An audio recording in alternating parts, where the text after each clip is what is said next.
এই ধর্মের কারণেই কি পৃথিবীতে এত বেশি যুদ্ধ আর অরাজকতা চলছে?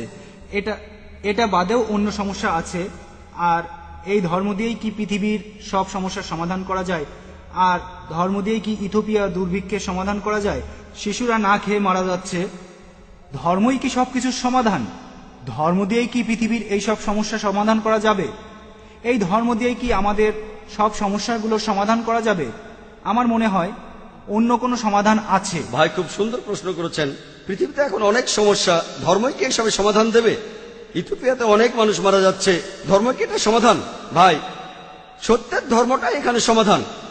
আল্লাহ পবিত্র কোরআনে বলছেন, সূরা আল ইমরানের 19 নম্বর আয়াতে উল্লেখ আছে, ইসলাম, একমাত্র গ্রহণযোগ্য দিন হলো আল্লাহর কাছে নিজের ইচ্ছাকে সমর্পণ করা। যদি দেশের সব লোক আল্লাহর কাছে আত্মসমর্পণ করত, তাহলে ইথিওপিয়ায় কোনো সমস্যাই হতো না। আল্লাহ পবিত্র কোরআনে বলছেন, আর সহিহ হাদিসেও আছে, ইসলামের তৃতীয় স্তম্ভ হলো প্রত্যেক ধনী লোক যাদের সঞ্চয় নিসাবের তুলনায় অতিরিক্ত 85 গ্রাম স্বর্ণ, তাদের সঞ্চয়ের 2.5% দান করে দেবে। যদি সব লোক দান করত, দারিদ্র্য বলে পৃথিবীতে কিছুই থাকতো না। ইথিওপিয়াতে অবশ্যই পুরো পৃথিবীতে একটা মানুষও না খেয়ে মারা যেত না।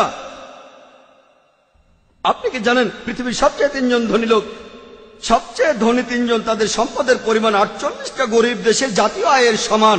সবচেয়ে ধনী 3 জন, যদি এই 3 জন যাকাত দেয়, মানুষের অনেক সমস্যার সমাধান হয়ে যাবে।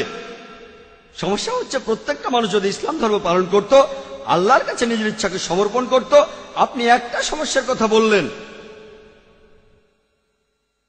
যে সমস্যার কথাই বলেন না কেন, আলহামদুলিল্লাহ পবিত্র কোরআনে সেই সমস্যার সমাধান দেয়া আছে। সত্যের ধর্ম পালন করুন, সত্যিকারের শান্তি পাবেন।